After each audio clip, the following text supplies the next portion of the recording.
Hello, everybody. Welcome back to my channel. This is your host, Chu-Chu, and today we're gonna have a very interesting topic to talk about. All right.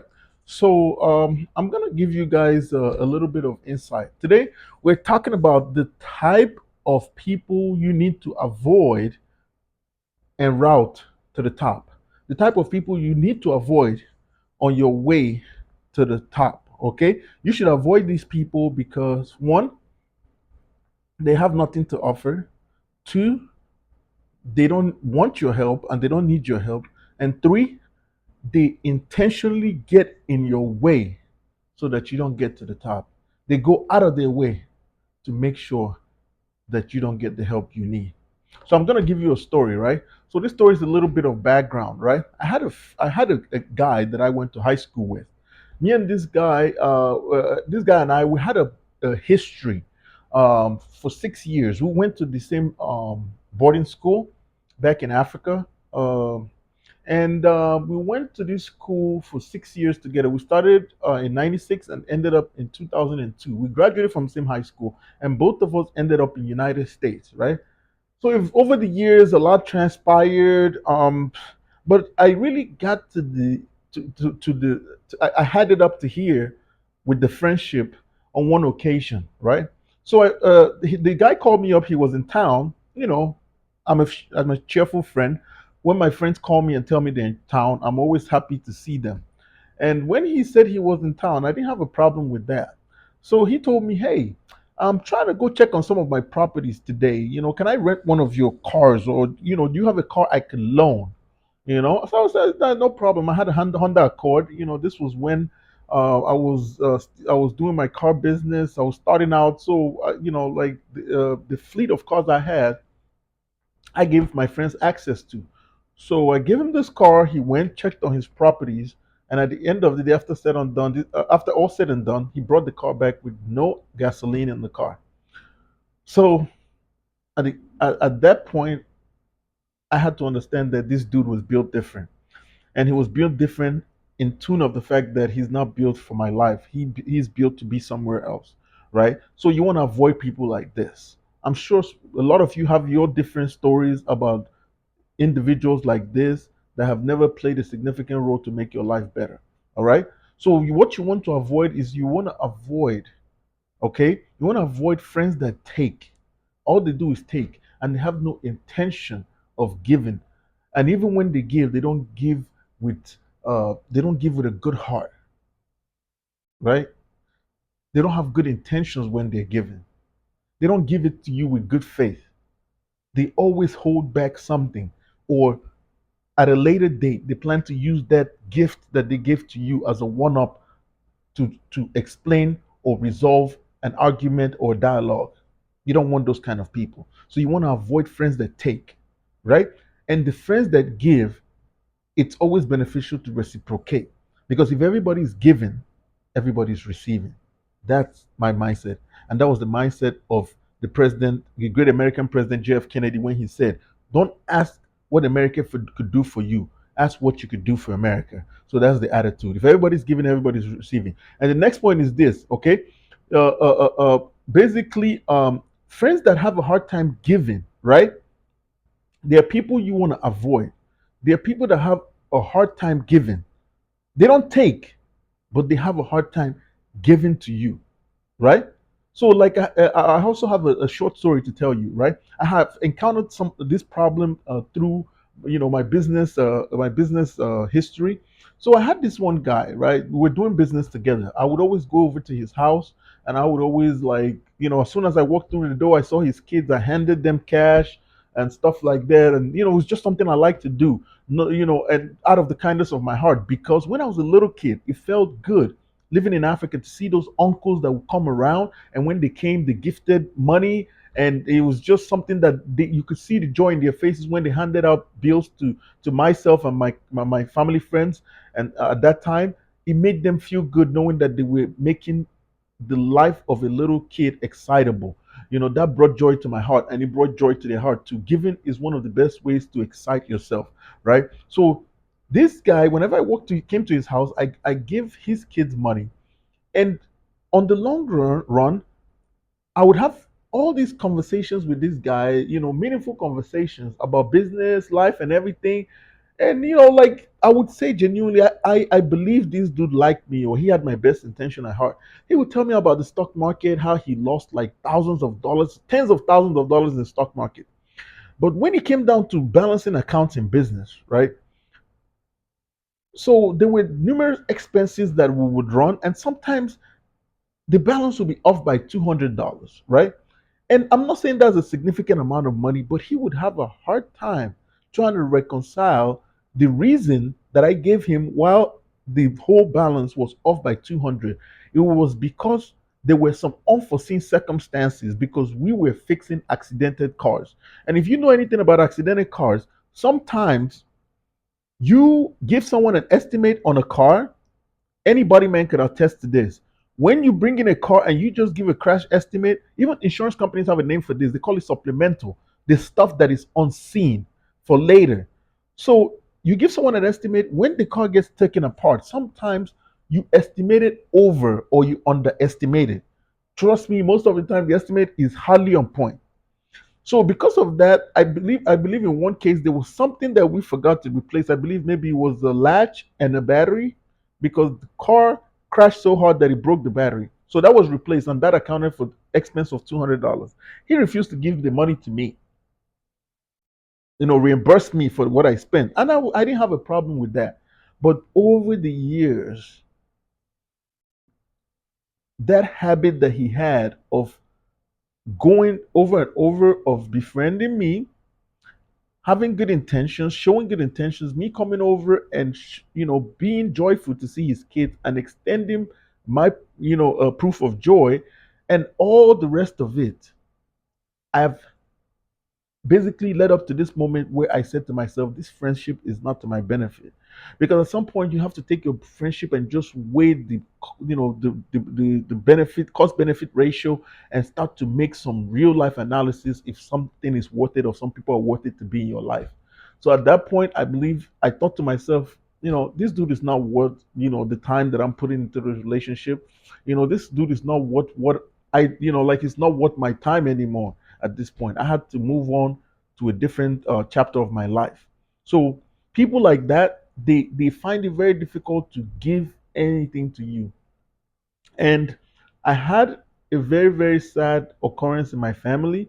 And when he found out about this situation, he ended up sending that money that he was supposed to give me to balance account. He gave me that same exact amount for tragedy that I had in my family. So people like that, you want to avoid them. People that do not enjoy giving, especially when it matters. Avoid them. And of course, I'm not asking for a handout. I'm just trying to reason with a friend. You know what I mean? And in friendship, I understand sometimes people say business is business and friendship, but trust me, they always intermixed. There's no such thing. Whenever someone tells you business is business, it's nonsense. People always take business personal, and people always take the personal business outside. They always expose personal business. So don't ever listen to that. It's a false saying that it's not personal, it's business. It's nonsense. It's always personal and it's always business. So the next point is this, right? You want to avoid, on your way to the top, you want to avoid people that laugh behind your back, right? So I remember, when there was a car that I bought, right? I remember, I think it was back in 2000 and I want to say 2011 or 2012. So I was, when I was in high school, I had a friend back in high school. His name was Frank. Shout out to Frank. Uh, um, I he had a family, and whenever they came to see him doing our what they call visiting day, his family would come with a drop top Mercedes Benz SL 500. I believe it was like a 94, 95 model.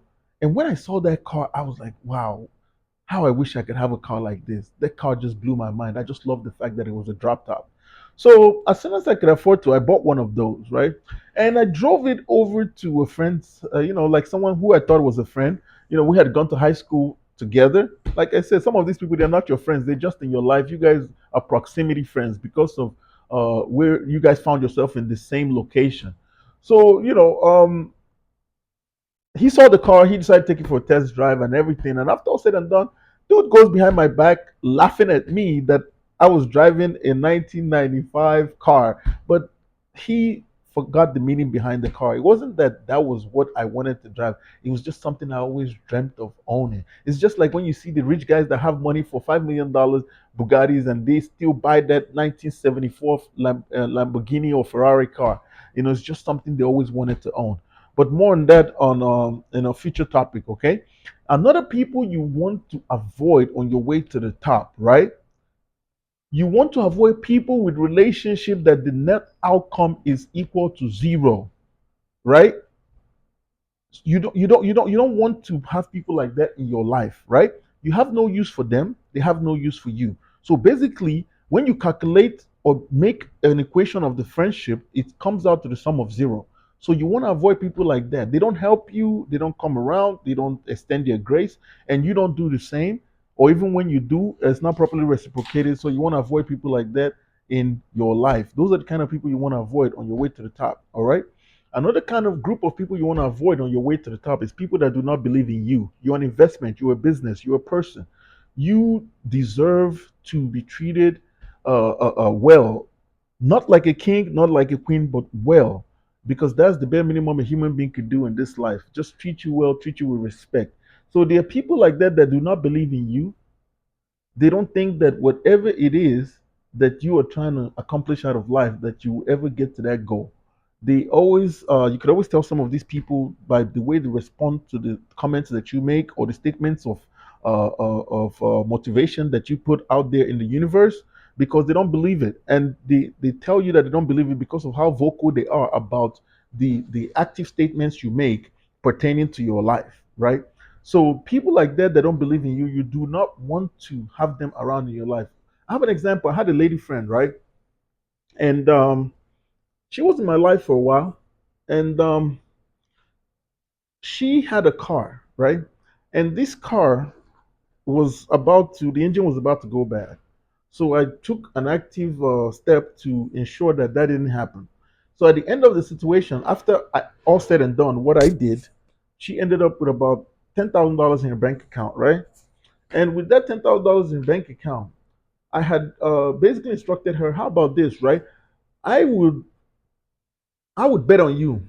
I would take an active role in trying to invest in you and with you into your life so that you could build your capital up, so you could have more money put away in the bank than you currently have. I believed in her. I made great effort to make sure that she was able to capitalize on the money she had just received for her car and do something significant with it. At the end of the day, after all said and done, she did not believe in me.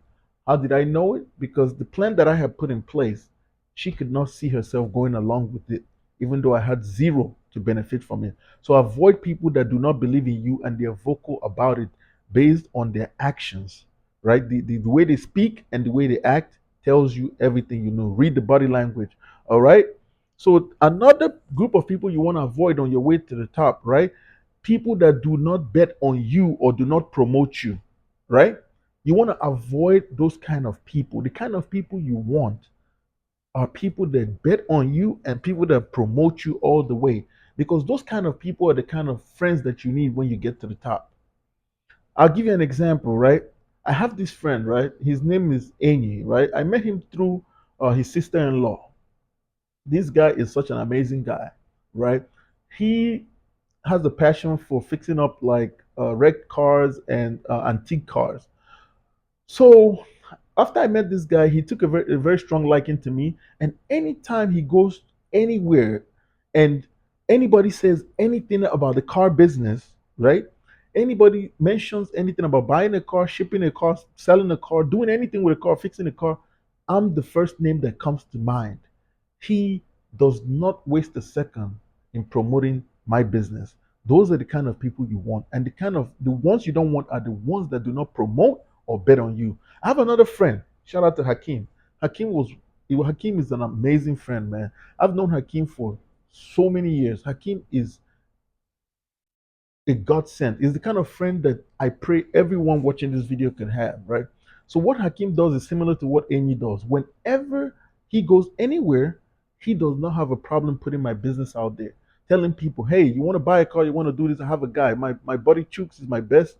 He's gonna get you situated. He's gonna put you in a car. He could fix your car. He could do the body work. He could do whatever you could transport it. He's always out there putting my name in the forefront. So these are the kind of friends you want. You do not want people that who do not promote you, right? And who are not vocal about their belief in you. All right? The next group of people that you want to avoid on your way to the top are people that are full of negativity and very sinister in their vibrations. The problem with people with negative vibrations is this, right? If you are someone that is enjoying your life, they bring down your high, right? And then the problem with people that are sinister is that they never have any good intention. They can never do anything with you in good faith. They always come off as malicious in their thinking. Here's why: most of it is not intentional. They do not know they're doing this. And based on my experience, most of it comes from past trauma, where people cannot believe that someone would be nice to them, when people cannot believe that someone can have a good faith, attitude towards them, when people cannot believe that something good is happening to them, self-sabotage. They cannot believe that this is happening to them, and because of that, they have to do something to counteract the goodness they're experiencing. I'll give you an example. I have a friend, a guy that I know. He's a good friend. I'll consider him a friend. He's very good to me. He's one of those kind of guys that I tell you he doesn't have a problem promoting me or putting my name out there. But whenever we hang out, most of the time in situations he makes very corny jokes, and he he very frequently has not so good things to say, and the things he say comes off like makes him look like a hater. And I regret that that's the situation, but that's not a very good vibe to have, and that is a quality in a human being that you should avoid on your way to the top. So next up on the list, you want to avoid people that are void of good faith and positive intentions. So this right here ties back to everything I've been saying all through this video right here. People that are void of good faith and positive intentions in dating, in friendship, in work, in business, you want to run as far away from those people as possible, because people that lack good faith, people that are void of good faith, they can never do anything with you with a clear heart, because they always come in with an ulterior motive. They always have a negative intention. They always have something else in mind, something to benefit. They want to do something for you so that they could use it to hold and dangle it over your head later. You want to avoid people like that. You want people that do things because they are just good. They're doing it for the goodness of their heart. They're not doing it for accolades. They're not doing it for props. These are the kind of people you want in your life. And the ones you want to avoid are the ones that cannot do anything out of good faith. All right. And then the next people you want to avoid on your way to the top are people that participate with you in an unhealthy competition. Hey, I just got a car. Oh, what kind of car is the Lexus? Oh, I don't like Lexus. I hate Lexus. Lexuses are trash. Blah blah blah. Okay, it just starts bad mouthing it. Oh, by the way, I have